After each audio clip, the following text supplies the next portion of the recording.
Hi, this is Sue Jackson of the Book by Book blog, and I'm here with another Friday Reads. We are getting ready to leave again. Last week we had just gotten back from a month-long road trip, and we're heading out again tomorrow. Without the camper this time, we're just going away for the Easter weekend, heading up to my hometown, Rochester, New York, just to spend the holiday with family. Can't wait to see our son, who will just be getting back from 2 weeks in Italy. And we kind of crossed over, so we didn't see him when we got home. He was already gone. So that'll be nice. My cousins and my nephew and my aunt and uncle and my mom and her husband. So looking forward to seeing everyone. However, this definitely means less reading time this weekend. So here's what I've been reading. Last weekend, I finished Everything Sad is Untrue by Daniel Nayeri. This book is so good. We discussed it in my book group last week, and I talked about that in last week's Friday Reads. This is an autobiographical novel about the author's childhood and adolescence. He was born in Iran and became a refugee when he was only 5 years old, along with his mother and his sister, because his mother had converted to Christianity. There was a fatwa out on them. They were refugees for a couple of years and then finally were granted asylum in the U.S. So he's telling it as an 11-year-old boy in Oklahoma where they settled, and all the differences between Iran and Oklahoma. For one, they were quite wealthy in Iran and had a lot of family. And here in Oklahoma, they're all alone and have no money. And of course, he's teased in school, both because he's poor and because he's different. But he tells the story within the framework of talking to his 5th grade class, and over a series of assignments telling his family story. And he uses the framework of 1001 Arabian Nights, which is really clever and fun. There's a lot of tragedy that happens, but it is also very funny. Absolutely wonderful novel. Highly recommended. As soon as I finished that, I jumped right back into my Booktopia reading. That's that fun bookish weekend that I go to the first weekend in May at the Northshire Bookstore in Manchester, Vermont. Every year, this will be my 8th year. My mom and I always go together. Really looking forward to it. And there are still tickets available. This is a really unique book event, and if you live in the region or are able to get to Vermont, I'd highly recommend you check this out. The tagline for Booktopia is where authors and readers meet, and that's just what it's like. It's an intimate gathering, usually fewer than 100 participants and about 8 to 10 authors, and you're hanging out together all weekend. There's a dinner, there's book trivia, which is a lot of fun, and you actually get to know these authors. And of course, they do some presentations, although it sounds a little different this year. They're mixing things up a little bit, doing more interview style, and often with 2 authors at a time. So it'll be a little bit different, but still a lot of fun. If you love books and you can get to Vermont the first weekend in May, you should definitely check it out. I'll include the link below. So the next book I read for Booktopia was Rabbit Moon by Jennifer Haig. I was so excited to see this on the Booktopia list for this year because Jennifer Haig has been one of my favorite authors for about 15 years, maybe a little longer than that. And I absolutely have loved her novels. Baker Towers, which I read twice and convinced my book group to read, and they enjoyed it. The Condition, Faith, her very first book, Mrs. Kimball, which I think my mom lent me after she read it. Most recently, Mercy Street. I think I've only missed 1 or 2 of her books.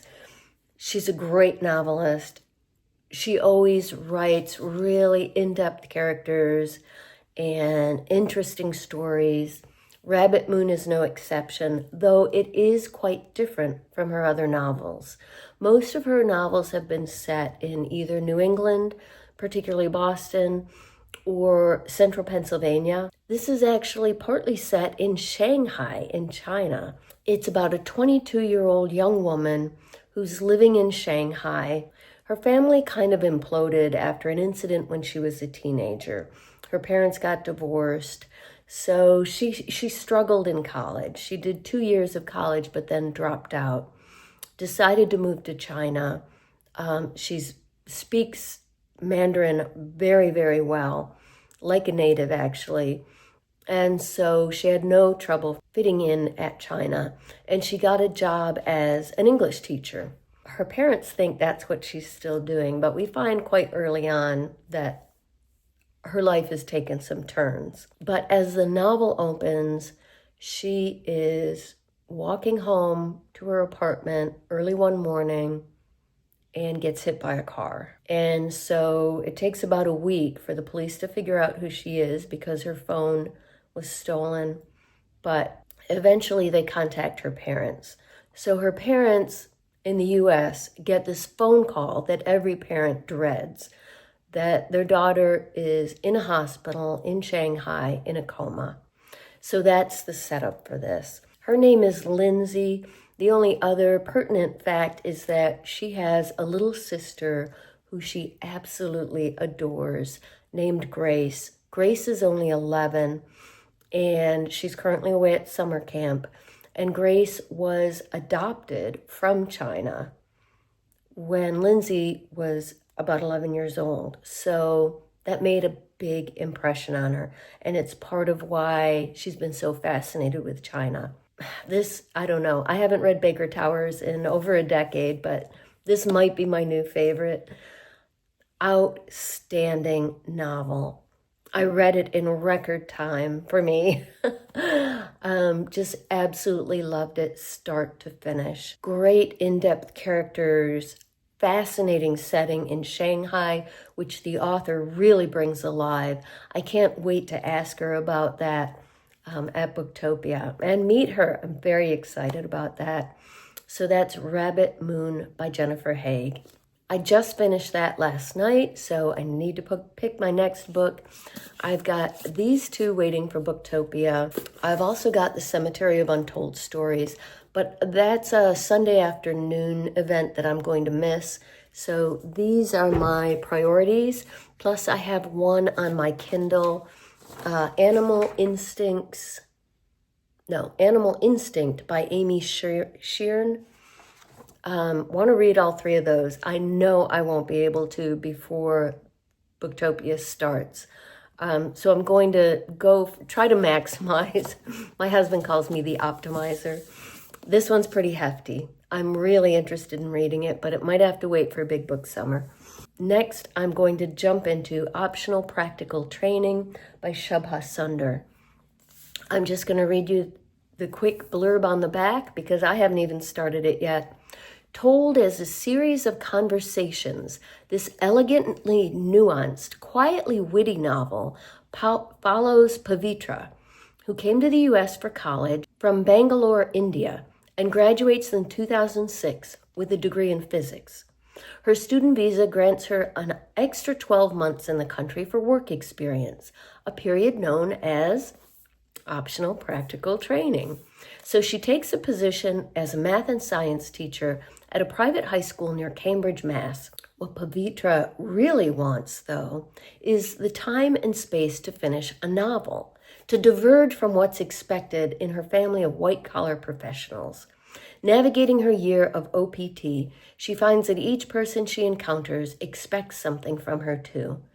As her landlord, colleagues, students, parents of her students, friends of her family, and neighbors talk to and at her, they shape her understanding of race, immigration, privilege, and herself.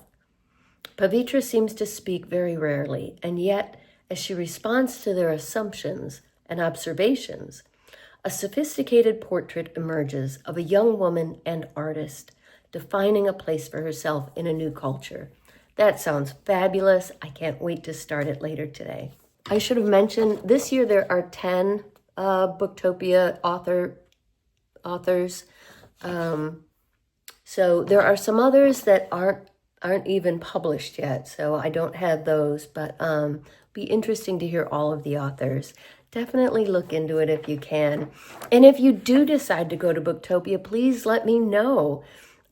It's a smallish group, and I would love to meet you in person. On audio, I am still listening to The Gray Wolf by Louise Penny. This is number 19 in her Inspector Gamache series, which is set in the small town of Three Pines in Quebec. I've mentioned before that I've kind of skipped around with this series. Well, kind of. I read book 1 for a book group and didn't think about the series again, really. And then I got number 15 on audio for review. I loved it. And so I've been listening since book 15. So kind of an odd way to read this series, but I'm really enjoying it. My only experience with the earlier part of the series was book 1, but I like these later books much better than I liked book 1. They're far more complex, more intricate. The mysteries are more interesting, and this one is no exception. A series of strange, seemingly disparate incidents happens at the beginning of this novel.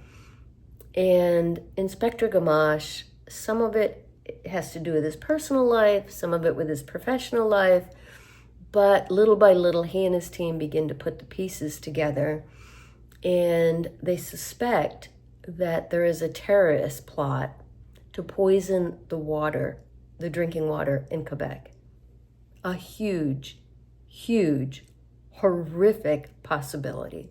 In addition, he's not sure who he can trust. So he really keeps it just within their little team of him and his son-in-law and Isabel, the other 2 inspectors that he normally works with. Excellent so far. I just found out this is book 1 of 2.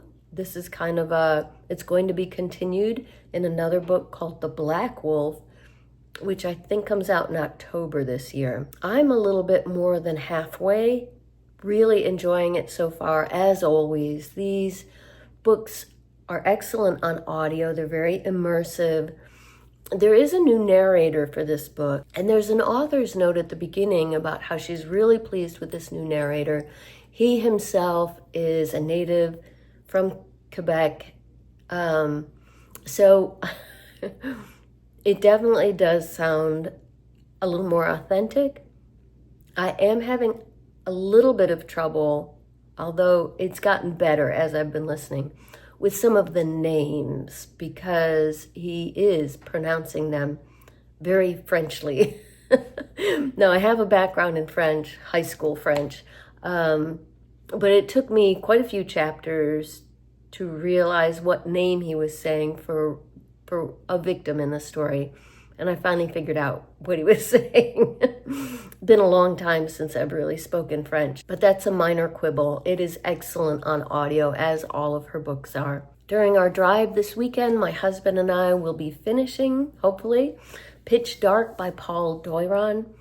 This is book 15 in his Mike Bowditch series about a Maine game warden. So we love these novels. We've listened to several on audio together in the car. And my husband, I think I've gotten him the first 2 in this series, so he's read those in print as well. We enjoy these because they're not only really engrossing, fast-paced, action-packed thrillers, but they're also, because he's a game warden, they're set outdoors, lots of nature and outdoor stuff, which we love. I was just going to give you a short recap of what my husband read while we were on vacation and is reading now, because I forgot to do that last week.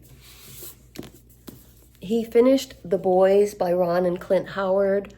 Loved it. I got this for him as a gift. Actually, all of these I got for him as a gift. I can't wait to read it myself. He moved it over to my side of the shelf. For most of our trip, he was reading The River We Remember by William Kent Kruger. another one of his standalone novels. We love these books. We both do. So I will definitely be reading this as well. He finished it and was just like, I had forgotten what a great writer he is. Really enjoyed it. This I actually picked up for him while we were traveling in a used bookstore, The Wanted by Robert Cray. He's been saying recently that that he read Robert Cray a long time ago and wanted to get back into the series. This is his Elvis Cole series, although now this is a more recent one. It says an Elvis Cole and Joe Pike novel, so I guess he's added a character. My husband loved it, and he definitely wants to read more. We picked up another used Robert Cray while we were on the road. And now he is reading another gift from me, Just Watch Me by Jeff Lindsay. This is the author of Dexter Darkly Dreaming, which was the basis for the Dexter TV series. We are big fans of that, but neither of us has read anything by the author before. So this is the first book in his series about the renowned thief, Riley Wolf. So this is a heist novel. He's only just started it. He said the main character is not very likable, but but the writing's good. So that's what he's reading. That's what I'm reading. I'd love to hear what you're reading. Please let me know in the comments down below what you're reading this week.